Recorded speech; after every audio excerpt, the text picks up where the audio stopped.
Muy buenas. Si quieres saber cómo es el flujo en una adolescente, qué motivos te tiene que llevar visitar al pediatra o a tu médico de cabecera y, por ejemplo, esas manchitas blancas que aparecen en las braguitas oscuras y muchísimas cosas más, conéctate a nuestro vídeo de YouTube y la doctora Saray Torrubias te va a explicar absolutamente todo. Mis demonios se enmudecen con mi grito.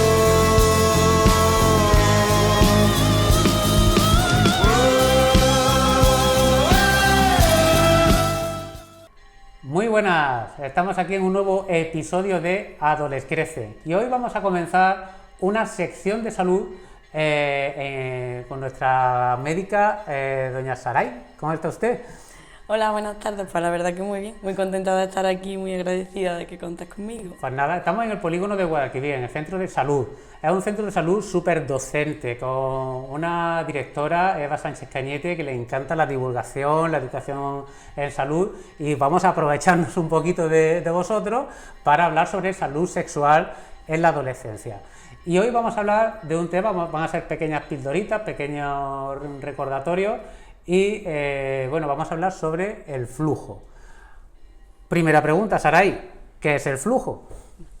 El flujo es una secreción vaginal que aunque nos llama mucho la atención, que puede sufrir cambios y que es muchas veces un motivo muy frecuente de consulta, es algo totalmente normal, natural, que se produce en la vagina desde el nacimiento de las niñas y que sí es cierto que a veces llama la atención porque con el paso del tiempo y con la edad, en función de nuestro estado hormonal, puede sufrir algún tipo de cambio. Es muy importante que ese flujo exista porque nos va a servir como una barrera protectora y además va a permitir que tengamos una buena hidratación de la vagina. Ajá. Es muy importante saber, ¿no?, que el flujo está desde todas las etapas, porque incluso en el nacimiento, digamos, por toda la carga estrogénica que se produce en el parto, etcétera, de hormonas, incluso los recién nacidos pues tienen mucho, a veces tienen flujo, pero hay un momento, ¿no?, en el cual pues la niña va creciendo y ese momento en el cual comienza la pubertad, que recordamos que la pubertad comienza sobre todo cuando comienza el crecimiento mamario. Desde que comienza, digamos, ese desarrollo mamario hasta que llega la menstruación, normalmente pues suelen pasar unos 2 añitos y tenemos tiempo pues, para ir hablando con nuestra hija, ¿no?, sobre eso que va a pasar, ¿no?, esos cambios de flujo. Y ahí es muy importante, ¿no, Saray?, hablar no solamente cuando comienza la pubertad, sino tratar todo lo que es la vida sexual desde pequeñitos, ¿no?, con nuestros hijos, ¿no? Exacto. Existe muchas veces preocupación, ¿no?, porque a veces, como ya hemos dicho anteriormente, el flujo es algo que tiene una gran dependencia hormonal, con lo cual cuando alcanzamos esa pubertad, ¿no?, en el caso de las mujeres se asocia a la menarquia, a la aparición de una primera menstruación. Es un cambio hormonal muy importante, con lo cual es normal que ese flujo pueda sufrir algún tipo de cambio, ¿no? Muchas mamás nos preguntan preocupadas porque a lo mejor nunca han apreciado ese flujo porque torna a lo mejor de un color algo más blanquecino, incluso puede cambiar el espesor, pero es algo totalmente natural y por supuesto dependiente del cambio hormonal que sucede. Y ¿cuándo nos preocupamos, ¿no? ¿Cuándo no es normal, ¿no?, que el flujo? Es decir, ¿cuándo debemos de consultar con la pediatra, con la médica de cabecera? ¿Cuándo debemos de llevar a nuestras niñas? Es una pregunta muy frecuente, ¿no? Consideramos un flujo normal cuando tiene un color blanco, incluso a veces transparente, ¿no?, dependiendo un poco de la etapa de la menstruación en la que nos encontremos. Siempre explicamos a nuestros pacientes que debe de preocuparnos ese flujo cuando vemos que su color cambia demasiado, a lo mejor hacia una tonalidad más grisácea, de color verde y que normalmente asocia un mal olor y que además causa molestia.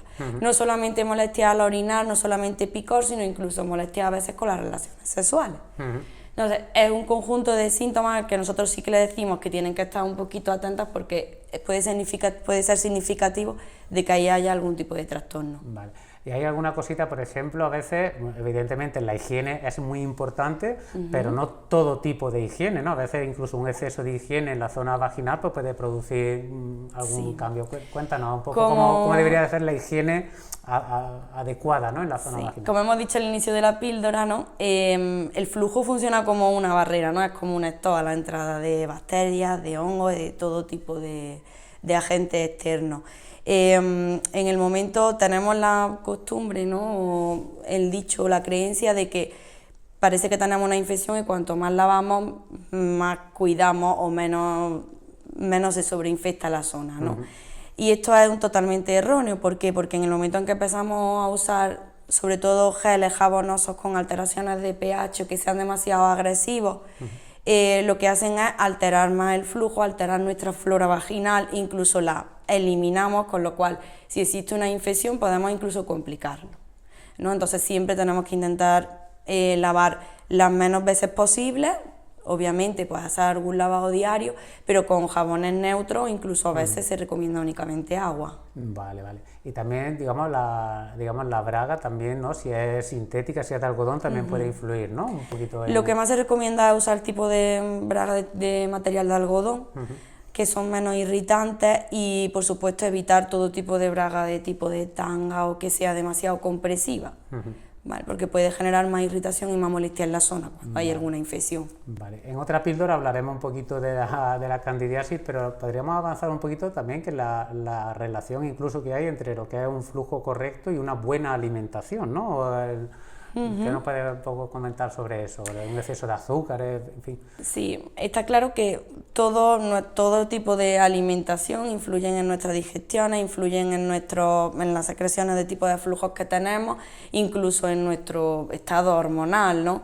Entonces todo ello, incluso tenemos algunos tipos de pacientes con patologías como diabetes, que pueden excretar azúcar, todo eso puede generar mayor factor condicionante o mayores factores de riesgo para que aparezca un tipo de infección, en este caso como por ejemplo la candidiasis. Algunas veces en consulta también nos consultan las madres, ¿no? Y las niñas, porque ven como en la braguita, sobre todo la braguita oscura o de un color fuerte, ven como unos círculos blancos, ¿no? Como si se le hubiese caído una mancha de lejía, y claro, si no sabemos qué es, para abajo nos puede preocupar. ¿Qué son esas manchas así como blanquecinas en la ropa interior oscura?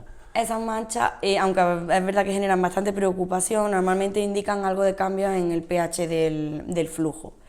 Hay niñas que de por sí, o mujeres que siempre cuando con menstruación o ovulación aumentan el flujo, ese flujo se vuelve algo más ácido y produce manchas. Es algo totalmente natural. Como hemos dicho antes, siempre que no veamos cambios en la coloración del flujo, en el olor, o bien que aparezca algún tipo de molestia, no debe de preocuparnos, simplemente un pH algo más ácido que lo que hace es decolora, ¿no? Al igual que la lejía en cualquier tipo de ropa. Pues bueno, yo creo que hemos hablado un poco de lo que es el flujo normal, de las condicionantes, en fin, todo ese estado de normalidad, y ya pues para próximas píldoras pues hablaremos pues de cuando no es normal. Saray, médico residente de aquí del Polígono de Guadalquivir, la verdad es que este año, vamos, y otros años, porque yo estuve trabajando con ellos mucho, los resis venís empujando fuerte, y es un placer de verdad contar con vosotros. Muchísimas gracias por la disponibilidad y hasta la próxima. Muchísimas gracias a ti. Venga, gracias. Gracias.